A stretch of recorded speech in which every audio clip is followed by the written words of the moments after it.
Hello, good morning. How are you all? And I hope you all will be okay and safe.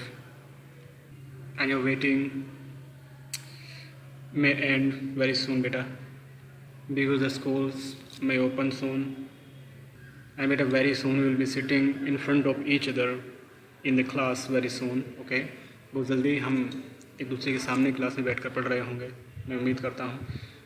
अभी lesson बताइएगा कहाँ पे हमने उस दिन लेसन छोड़ दिया था। तो अल्बर्ट आइंस्टीन जो कि म्यूनिख में उन्होंने 10th क्लास तक अपनी स्टडी की थी और फिर म्यूनिख से उनके पेरेंट्स उनको एक रिलेटिव के यहाँ छोड़ के कहाँ चले गए थे बताइए? मिलान सिटी में। जी हाँ, मिलान सिटी में चले गए थे, ये यहाँ पे हैं। और उसके बाद उन्होंने किसी तरह के स्कूल में अपना, जिसमें जर्मन भाषा बोली जाती थी, उनके मदर टंग थी, तो उसमें उन्होंने अपनी आगे की पढ़ाई जारी रखी। फिर वो यूनिवर्सिटी में पढ़ने के लिए कहाँ चले गए? ज्यूरिख में। तो कंटिन्यू करते हैं 7th पैराग्राफ। ओके।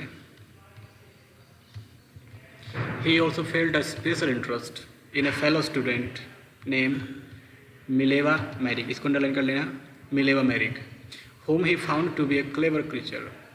उन्हें अपने साथ पढ़ने वाली एक स्टूडेंट में काफ़ी स्पेशल इंटरेस्ट हुआ जिसका नाम था मिलेवा मैरिक। यह सी वॉज अ गर्ल, और जिसको उन्होंने पाया कि बहुत ही चालाक लड़की है, वेरी क्लेवर क्रीचर है ना, बहुत ही चालाक व्यक्ति है। This young SERB had come to Switzerland because the university in Zurich was one of the few in Europe where women could get degrees। ये जो लड़की थी बेटा, ये थी सर्ब किसे कहते हैं? जो सर्बिया कंट्री से बिलोंग करते हैं। जैसे इंडिया में रहते हैं तो इंडियन कहते हैं, है ना। तो ये सर्बिया एक कंट्री है, उसकी रहने वाली लड़की थी। तो क्या कहते हैं इस लाइन में? This young Serb had come to Switzerland. ये जो जवान सर्ब थी, यानी जो सर्बिया कंट्री की जो जवान लड़की थी, ये स्विट्ज़रलैंड आ गई थी। क्यों ये स्विट्ज़रलैंड इसलिए आ गई थी? क्योंकि because the university in Zurich was one of the few in Europe where women could get degrees. क्योंकि जिस यूनिवर्सिटी में ये आए थे, ज्यूरिख यूनिवर्सिटी में, वो पूरे यूरोप में कुछ गिनी चुनी यूनिवर्सिटीज़ में से एक थी जो कि वीमेन को, जो कि औरतों को डिग्रीज देती थी। वरना सारे जो कॉलेज थे वो क्वाइट नहीं थे, मतलब उनमें सिर्फ या तो गर्ल्स या बॉयज़, गर्ल्स के स्कूल नहीं थे, बॉयज़ के थे। तो पूरे यूरोप में गिने चुने स्कूल्स, गिने चुने यूनिवर्सिटीज़ में से एक थी ज्यूरिख यूनिवर्सिटी। इसलिए ये लड़की इस यूनिवर्सिटी में आ गई थी पढ़ने के लिए, क्योंकि इसको पढ़ाई करनी थी और कहीं गर्ल्स का कॉलेज नहीं था, इसलिए यहाँ ज्यूरिख में आ गई थी। और हमारे अल्बर्ट आइंस्टाइन भी ज्यूरिख में चले गए थे पढ़ाई करने के लिए। वहाँ इनकी मुलाकात हुई और इन्हें एक दूसरे में काफ़ी इंटरेस्ट हुआ, और आइंस्टीन ने पाया कि लड़की काफ़ी होशियार और चालाक है। So Einstein saw in her an ally against the Philistines, those people in his family and at the university with whom he was constantly at odds। और आइंस्टीन ने क्या पाया कि आइंस्टीन को लगा कि वह जो लड़की है वो एक एली है। एली यानी एक साथी, एक फ्रेंड है। किस तरह की? वह उसके साथी क्यों बन गई फ्रेंड? क्योंकि वो भी फिलिस्तीन्स के अगेंस्ट थी। फिलिस्तीन्स जानते हैं ना, एक ऐसे लोग होते हैं, word use disapprovingly to talk about people who do not like art, literature और म्यूज़िक। ऐसे लोग जो आर्ट और लिटरेचर या किसी भी तरह का म्यूजिक, संगीत वगैरह को पसंद नहीं करते। तो अल्बर्ट आइंस्टाइन भी इस तरह के लोगों को बिल्कुल पसंद नहीं करते थे, यानी उसे भी फिलिस्तीन्स पसंद नहीं थे, और उस लड़की मिलेवा मैरिक को भी फिलिस्तीन्स पसंद नहीं थे। इसलिए इन दोनों में गहरी दोस्ती हो गई। इन्होंने बताया philistines to people in his family and at the university with whom he was constantly at odds, जिनके लगातार वह खिलाफ रहता था, ऐसे लोगों के वह भी खिलाफ थी, और इसलिए उनमें दोस्ती अच्छे से हो गई। और आगे क्या होता है, आगे पढ़ते हैं। The couple fail in love. वह जो कपल था, जोड़ा था, वो दोनों एक दूसरे के प्रेम में पड़ गए। और letters survive in which they put their affection into words mixing science with tenderness. Tenderness कहते हैं सॉफ्टनेस को, यानी कोमलता को, एक जेंटलनेस, काइंडनेस, प्रेम। तो वह जो कपल था प्रेम में पड़ गया और एक दूसरे को लेटर भी लिखने लग गया। पत्र उनके बीच चलने लगे, जिन पत्रों में क्या होता था, अफेक्शन यानी प्यार होता था शब्दों में, जिसको वो प्रेम अपने शब्दों में बयां करते थे। और उन लेटर्स में क्या होता था, साइंस की बातें भी होती थी उनके आपस में, और टेंडरनेस और सॉफ्टनेस, कोमलता, है ना, जेंटलनेस, इस तरह की बातें भी करते थे। साथ साथ अपने लेटर्स में अपने सब्जेक्ट से रिलेटेड साइंस वगैरह की बातें भी उनमें हुआ करती थी। रोट आइंस्टीन, है ना, आइंस्टीन ने एक बार लिखा, how happy and proud I shall be when we both have brought our work on relativity to a victorious conclusion. Einstein कहते हैं कि मैं कितना खुश होऊंगा उस दिन मैं इतना खुश होऊंगा कि जिसकी कोई हद नहीं। कब? जिस दिन हम अपने रिलेटिविटी के इस काम को अंजाम दे पाएंगे और इसको विक्टोरियस कंक्लूजन तक पहुंचा देंगे, यानी एक विजयी निष्कर्ष तक पहुंचा देंगे। जब इसका निष्कर्ष हमारी जीत निकलेगी तब मैं बहुत हैप्पी होऊंगा। यानी दोबारा बताऊं, आइंस्टीन कह रहे हैं कि जिस दिन मेरा रिलेटिविटी का जो सपना है वो पूरा हो जाएगा, उस दिन मैं बहुत खुश होऊंगा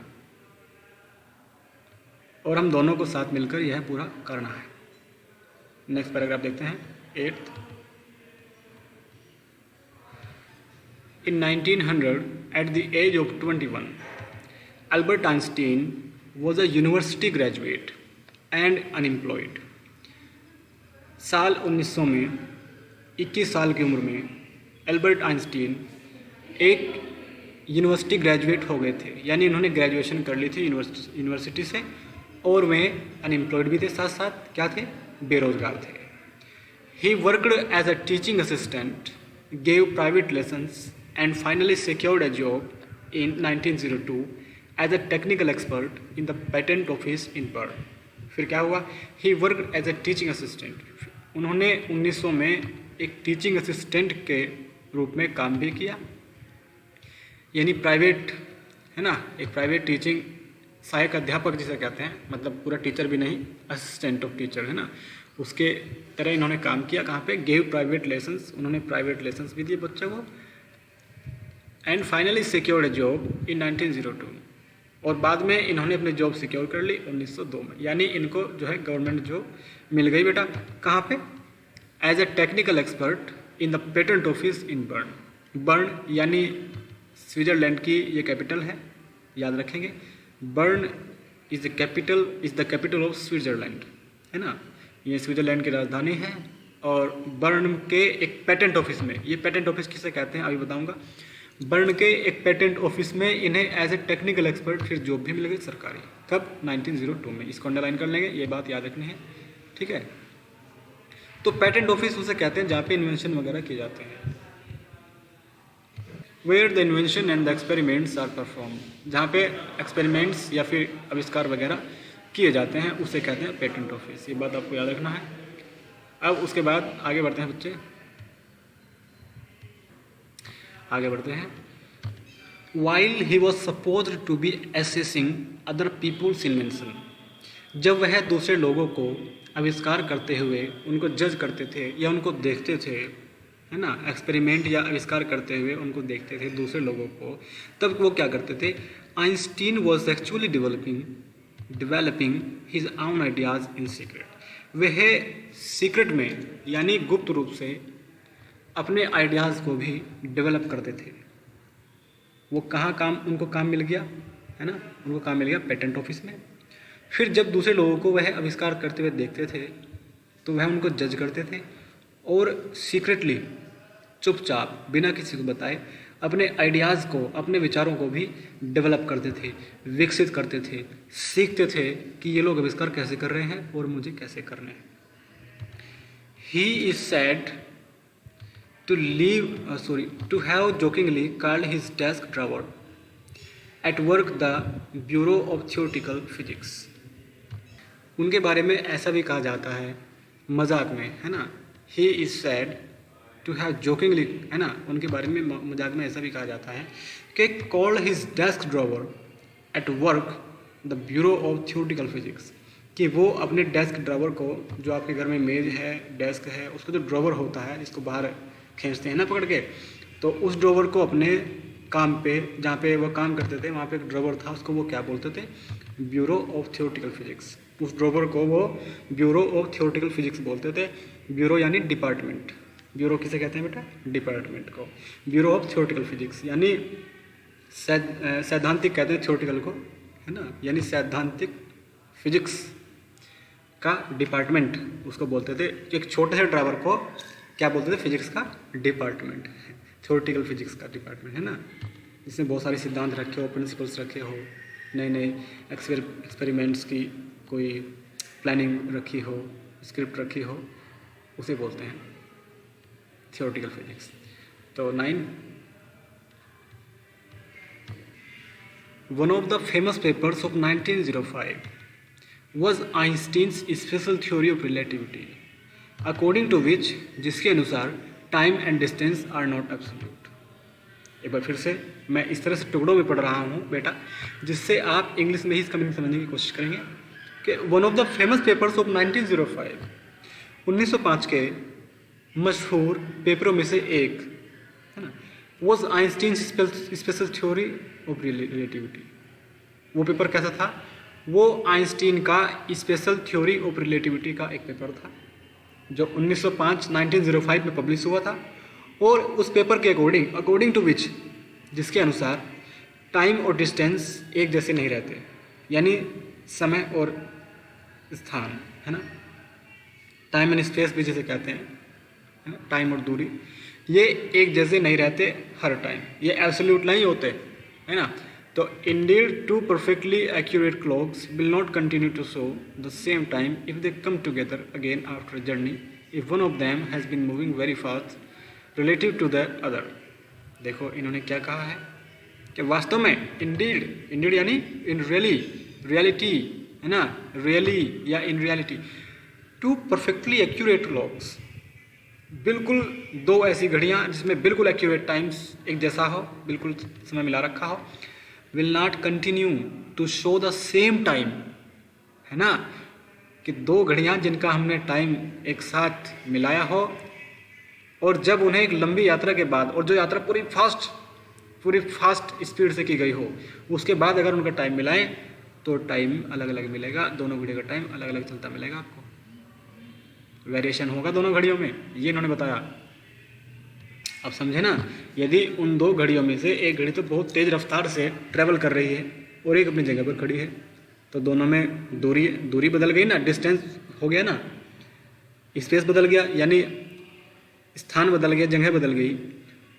तो उस स्पेस के अकॉर्डिंग और उस जो फास्ट यानी स्पीड है उसके हिसाब से दोनों घड़ियों के जो टाइम है उनमें वेरिएशन आ जाएगा, अंतर आ जाएगा। अंतर ज़्यादा नहीं आया, कुछ सेकंड का था, लेकिन अंदर आया था, ये इन्होंने बताया। तो ये क्या है, E=mc²। ये इन्होंने अपनी थ्योरी दी थी, इन्हीं के नाम से आज ये पॉपुलर भी है। In this mathematical equation E stands for energy, M for mass and C for the speed of the light in vacuum about 300,000 kilometres. ये जो इन्होंने समीकरण दी है, ये जो इक्वेशन दी है, इसमें क्या है, इसके according in this mathematical equation, इस मैथमेटिकल इक्वेशन के अकॉर्डिंग जो E है, E it's stands for energy, यानी E जो है, E का मतलब एनर्जी है, M फॉर मास, M का मतलब है मास यानी द्रव्यमान, and C for the speed of the light, और C का मतलब है प्रकाश की गति, the speed of the light, है ना, इन ए वैक्यूम। तो जो प्रकाश की गति क्या है, जो लगभग 3 लाख किलोमीटर प्रति सेकंड है। कितना है, 3 लाख किलोमीटर प्रति सेकंड प्रकाश की गति है। तो आप समझे ना। तो अल्बर्ट आइंस्टीन ने, जब लोग ये बात नहीं समझे, इनका ये जो प्रिंसिपल इन्होंने दिया, इसको नहीं समझे, अब आम लोग तो नहीं समझे भाई कि कैसे टाइम में वेरिएशन आता है, कैसे अलग अलग टाइम होता है। भाई एक जगह तो टाइम धीरे धीरे कट रहा बहुत ही, है ना, और एक जगह बहुत ही फास्ट कट रहा, तो लोग नहीं समझ पाए, आम लोग नहीं समझ पाए। जो हाई मेंटेलिटी के थे वो तो समझे, लेकिन आम लोगों को समझाने के लिए अल्बर्ट आइंस्टाइन ने एक थ्योरी दी, एक एग्जाम्पल के तहत उनको समझाने की कोशिश की। वो क्या था, इन्होंने कहा, when you sit with a nice girl for 2 hours it seems like 2 minutes, and you sit on a hot stove for 2 minutes it seems like 2 hours. That's relativity. जब आप एक सुंदर सी लड़की के साथ 2 घंटे बैठते हो तो आपको ऐसा लगता है जैसे 2 ही मिनट बैठे हैं, लेकिन जब आप एक गर्म तवे पर, एक गर्म स्टोव पर 2 मिनट बैठते हैं तो आपको ऐसा लगता है मानो 2 घंटे हो गए हो। यही रिलेटिविटी है। साफ भाषा में, जब आपको किसी घटना में इंटरेस्ट होता है तो टाइम बहुत तेज़ी से बीतने लगता है, और जब आपको किसी घटना में इंटरेस्ट नहीं होता, आप चाहते हैं कि जल्दी बीते, उस टाइम जो है बहुत धीरे धीरे चलने लग जाता है। टाइम तो उसी गति से चलता है, लेकिन आपके इंटरेस्ट के अकॉर्डिंग उसमें वेरिएशन प्रतीत होता है, दिखाई देता है। टाइम में भी वेरिएशन आता है, लेकिन इतना नहीं, कुछ सेकंड्स का। हाँ, जितनी दूर आप होंगे, जितनी तेज़ गति से आप चलेंगे, उतना ज़्यादा ये वेरिएशन ज़्यादा होता चला जाएगा। अभी क्या है, हमारे पास इक्विपमेंट्स नहीं है स्पेस में जाने के, दूर ग्रहों तक, जो हमारे जो ग्रह बहुत फार है उन तक जाने के लिए अभी हमारे पास इक्विपमेंट्स नहीं है, उपकरण नहीं है ना, क्योंकि हम दूर का नाप नहीं सके कि जितने दूर जाएंगे इतना ज़्यादा वेरिएशन आएगा टाइम में और स्पेस में, समझे ना। जिस दिन दूर चले गए उस दिन पता चल जाएगा कि कितना ज़्यादा ये वेरिएशन हो सकता है। अब 10th paragraph, let's start. While Einstein was solving the most difficult problems in physics, his private life was unraveling. जब एल्बर्ट आइंस्टीन फिजिक्स की सबसे डिफ़िकल्ट प्रॉब्लम्स को सोल्व करने में लगे थे तो his private life was unravelling. उनका खुद का जो प्राइवेट जीवन था, जो उनका निजी जीवन था, प्राइवेट लाइफ थी, वो अनरेवलिंग हो रही थी, मतलब अनडिसाइडिंग हो रही थी, मतलब एक उधेड़-बुन उसमें चल रही थी। उधेड़-बुन आप समझते हैं ना, जब व्यक्ति असमंजस में होता है, इन डिलेमा यानी दुविधा में होता है, उसे अनरेवलिंग कहते हैं। यानी स्टार्टिंग टू फेल, है ना, वो फेल होनी शुरू हो गई, उसमें उधेड़-बुन चल रही थी, अनडिसाइडिंग थी। अब देखते हैं, Albert had wanted to marry Mileva right after finishing his studies. Albert अपनी स्टडीज़ ख़त्म करने के तुरंत बाद मिलेवा से शादी करना चाहता था, but his mother was against it, लेकिन उसकी माता इसके अगेंस्ट थी। She thought Mileva, who was 3 years older than her son, was too old for him. वह सोचती थी, वह कौन? Mother of Albert Einstein, okay. Albert Einstein mother, है ना, वह सोचती थी कि मिलेवा जो उसके बेटे से 3 साल बड़ी है। एल्बर्ट की माता सोचती थी कि मिलेवा मेरे बेटे से 3 साल बड़ी है और यह 3 साल बहुत ज़्यादा है, was too old for him, है ना। वह सोचती थी कि वह मेरे बेटे से 3 साल बड़ी है और 3 साल का टाइम उसके लिए बहुत ज़्यादा, उसे लगता था, उस औरत को, एल्बर्ट की माँ को। She was also bothered by Mileva's intelligence. उसे मिलेवा की इंटेलिजेंस से भी परेशानी थी, उसकी जो बौद्धिक क्षमता थी, है ना, उससे भी बोदर्ड थी, परेशान थी। मिलेवा उसे अच्छी न लगती थी। She is a book like you, his mother said, Einstein put the wedding of. तो एल्बर्ट की माता ने एल्बर्ट को कहा, she is a book like you, कि बेटा वह तो लड़की नहीं, एक किताब है तुम्हारी तरह, जिस तरह तुम आदमी नहीं, बुक हो गए हो पढ़ पढ़ के बुक्स को, है ना, तो वो भी तुम्हारी तरह ही है। और फिर आइंस्टीन को क्या करना पड़ा? Put the wedding of, wedding को रोकना पड़ा, टालना पड़ा शादी को, ठीक है। 11th paragraph. The pair finally married in January 1903 and had 2 sons। Pair किसे कहते हैं? कपल को, हाँ जी, कपल को कहते हैं। तो उस कपल ने फाइनली जनवरी 1903 में शादी की और उनके 2 बेटे हुए। But a few years later the marriage faltered. लेकिन कुछ साल बाद ही मैरिज जो है फॉल्टर्ड हो गई, यानी उसमें फॉल्ट आ गया, यानी वह बहुत ही वीक हो गई, आपस में कमज़ोर हो गई। ये देखिए, फॉल्टर्ड बिकम वीक, है ना, उनकी जो उनका रिश्ता था, जो शादी हुई थी, वह कमज़ोर होने लग गई। और आगे, Mileva meanwhile was losing her intellectual ambition and becoming an unhappy housewife. उस समय क्या हुआ, जल्दी ही मिलेवा अपनी इंटेलेक्चुअल एम्बिशन खोने लग गई, यानी जो उनकी अभिलाषाएं थी, बौद्धिक अभिलाषाएं थी कि मुझे ये करना है, इतनी बड़ी बनना है, ये आविष्कार करने हैं, ये सब है जल्दी ही लूजिंग होने लगा। उन्हें सपने अपने वो तोड़ने लग गई, सपने देखना बंद करने लग गई, और फिर क्या हुआ, एक अनहैप्पी हाउसवाइफ बनकर रह गई। यानी जैसी ज़्यादातर हाउसवाइफ्स होती हैं, दुखी सी, परेशान सी, बस रोज़ वही काम, उससे उब जाती हैं, तो वो भी एक इसी तरह से एक घरेलू स्त्री, एक हाउसवाइफ बनकर रह गई। इससे ज़्यादा उसकी कोई इच्छाएं नहीं रही, कोई अभिलाषाएं नहीं रही, कोई बौद्धिक क्षमता कोई ज़्यादा हाई नहीं हो गई। After years of constant fighting, constant कहते हैं कंटिन्यूसली, है ना, जो कंटिन्यू हो। After years of constant fighting the couple finally divorced in 1919। लगातार सालों से लगातार चल रही विवाद के बाद उस कपल ने, उस जोड़े ने फाइनली डिवोर्स ले लिया 1919 में, 1919 में। ये डिवोर्स्ड है, कुछ लोग इसे डाइवोर्स कहते हैं, बट ये डिवोर्स है ना, क्या बोलना है आपको, डिवोर्स। तो उन्होंने डिवोर्स्ड ले लिया 1919 में। Einstein married his cousin Elsa the same year, और उसी वर्ष आइंस्टीन ने अपनी कज़न एल्सा से शादी की। जी हाँ, कज़न, आपको परेशानी हो रही होगी यह बात सुनकर कि उन्होंने अपनी कज़न एल्सा से उसी साल शादी कर ली, लेकिन कज़न का मतलब कुछ जैसे मतलब मामा की या चाचा की बेटी होती है।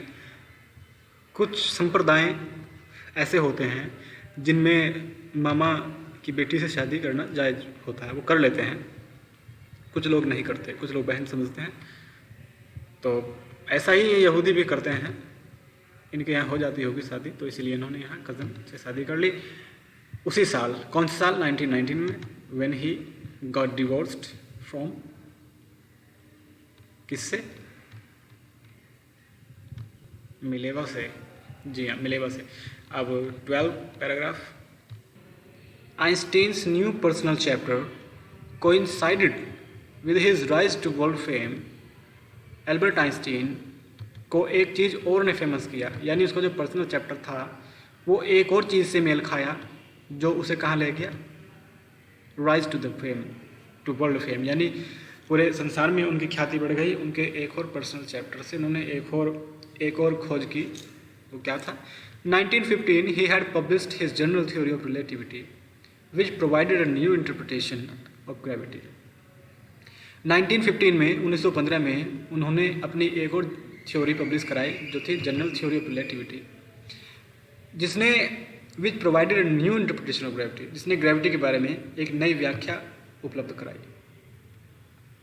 And eclipse of the sun, eclipse किसे कहते हैं, ग्रहण को। ग्रहण देखा ना, सोलर एक्लिप्स सूर्य ग्रहण और ल्यूनर एक्लिप्स चंद्र ग्रहण, तो याद रखना है एक्लिप्स।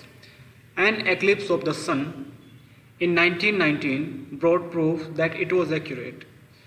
और जो उन्होंने थ्योरी दी वो जब 1919 में एक सूर्य ग्रहण हो रहा था, एक्लिप्स ऑफ द सन है ना, एक सूर्य ग्रहण हो रहा था, उन्होंने इसे एक्यूरेट कर दिया। उस सूर्य ग्रहण से लगा कि हाँ, इनकी थ्योरी जो है एक्यूरेट थी, उसने इस बात को प्रूव कर दिया।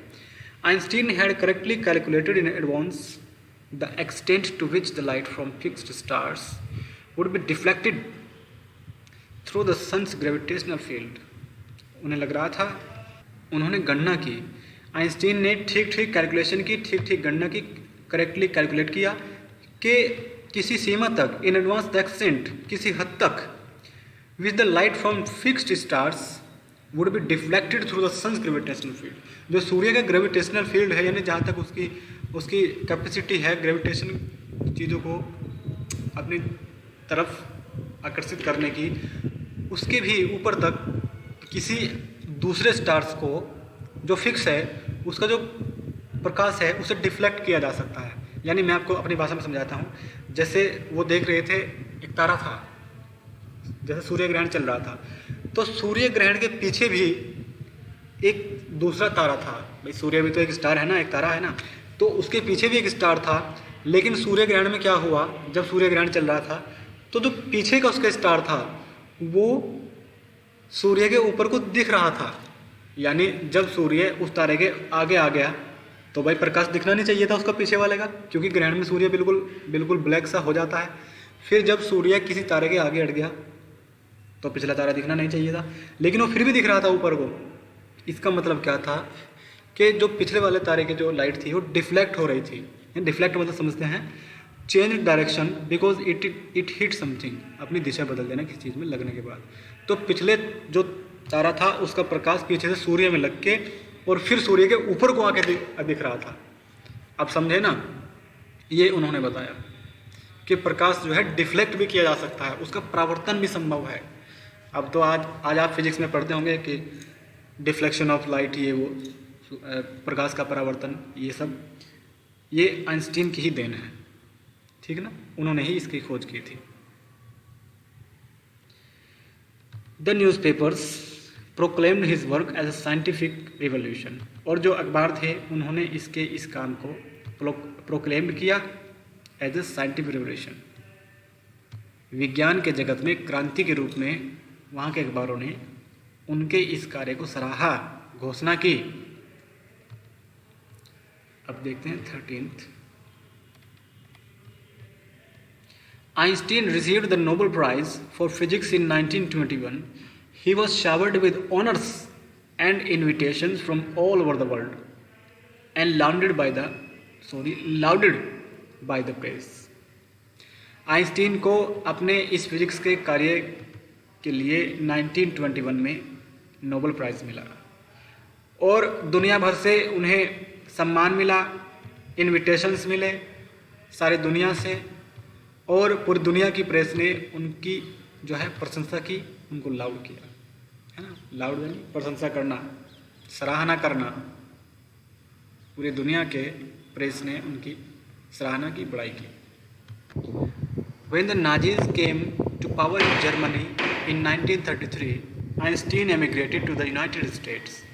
जब नाजिज्म पावर में आया 1933 में जर्मनी में, नाजिज्म कौन था, ये हिटलर की सरकार थी।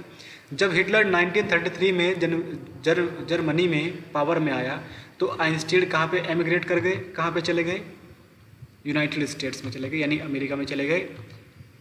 5 years later, the discovery of nuclear fusion in Berlin had American physicists in an uproar. In an uproar, very upset, है ना। फिर 5 साल बाद जब उन्होंने न्यूक्लियर फ्यूज़न यानी जो परमाणु बम होता है, जो उसकी खोज की, फिर क्या हुआ, हिटलर ने खोज की न्यूक्लियर फ्यूज़न की। फिर क्या हुआ, बर्लिन में भी, Berlin had American physicist in an अप्रोर, Berlin ने अमेरिकन फिजिसिस्ट को इन एन अप्रोर कर दिया, यानी अपसेट कर दिया, वेरी अपसेट, है ना। यानी बर्लिन ने भी साथ साथ एल्बर्ट आइंस्टीन की थ्योरी के अकॉर्डिंग बर्लिन के वैज्ञानिकों ने भी बम बनाए, परमाणु न्यूक्लियर बम बनाए, जिससे अमेरिकी फिजिसिस्ट बहुत ही अपसेट हुए। और फिर क्या हुआ, many of them had fled from fascism just as Einstein had and now they were afraid the Nazis could build and use an atomic bomb. और उनमें से काफ़ी सारे लोग जो जर्मनी के जो वैज्ञानिक थे और अमेरिकन भी जो मिलजुल कर जिन्होंने न्यूक्लियर बम्स बनाए, वो भी काफ़ी सारे उनमें से डरकर, फिजिज्म से डरकर, जो उन दिनों चल रहा था उससे डरकर चले गए, वहाँ से फ्लेड कर गए, जैसे कि किसने किया था, जैसे आइंस्टीन ने किया था, जस्ट एज आइंस्टीन हैड, है ना, जैसे आइंस्टीन पहले ही कर चुके थे वैसे उन्होंने भी किया। And now they were afraid the Nazis could build and use an atomic bomb, और अब वे डरे हुए थे कि नाजीज यानी हिटलर की सरकार भी बम बनाएगी और यूज़ करेगी।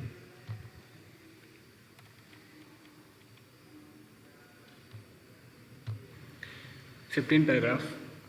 At the urging of a colleague, Einstein wrote a letter to the American President Franklin D. Roosevelt on 2 August 1939, in which he warned a single bomb of this type exploded in a port might very well destroy the whole port together with some of the surrounding territory.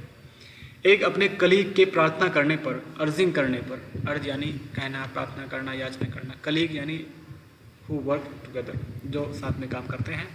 जैसे college में आप पढ़ाते हैं, आपके साथ जितने लोग आपके साथ पढ़ाते हैं, टीचर है, वो आपके कलीग हुए, है ना।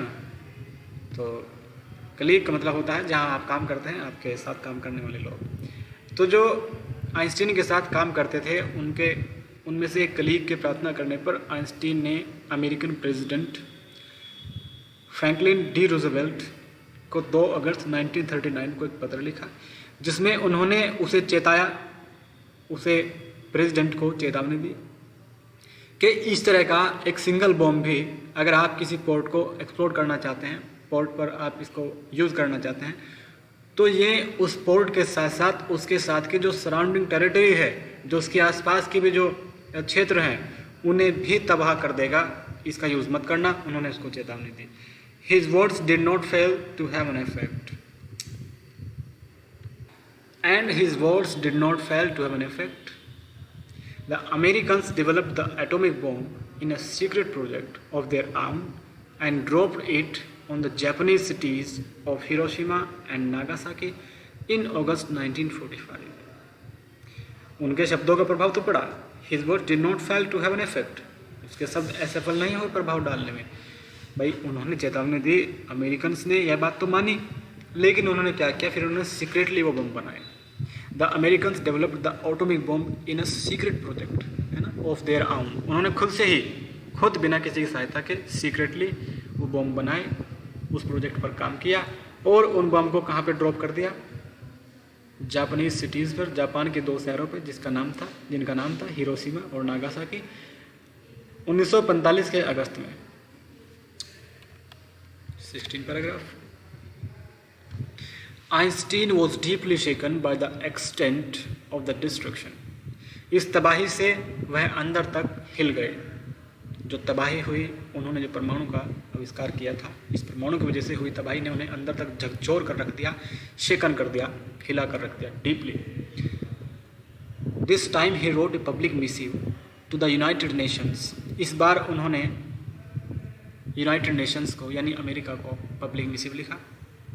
जो अमेरिका में काफ़ी सारी कंट्रीज़ है, वो अकेला नहीं है, सारे की एक ही सरकार है, ओके, पूरा अमेरिका बनता है।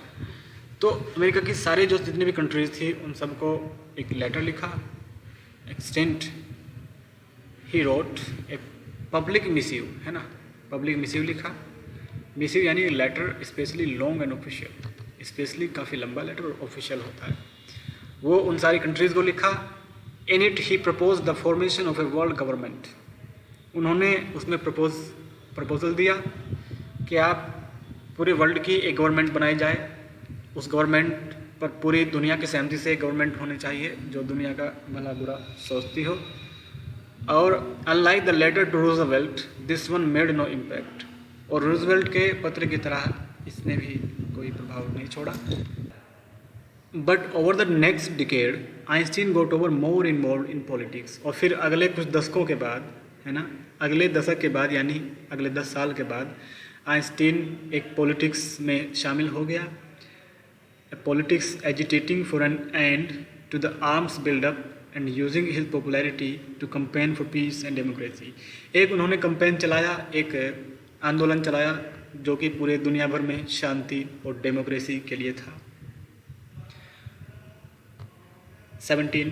When Einstein died in 1955 at the age of 76, he was celebrated as a visionary and world citizen as much as a scientific genius. पहले देख लेते हैं विजनरी क्या होता है। उन्हें दुनिया भर में जब वह मरे विजनरी के रूप में माना गया। Visionary a person who can think about the future in an original and intelligent way. एक ऐसा व्यक्ति जो दुनिया भर के बारे में, जो दुनिया भर के भविष्य के बारे में ओरिजिनलिटी और इंटेलिजेंट वे के हिसाब से सोचता हो, जो दुनिया का भला चाहता हो, ऐसे व्यक्ति।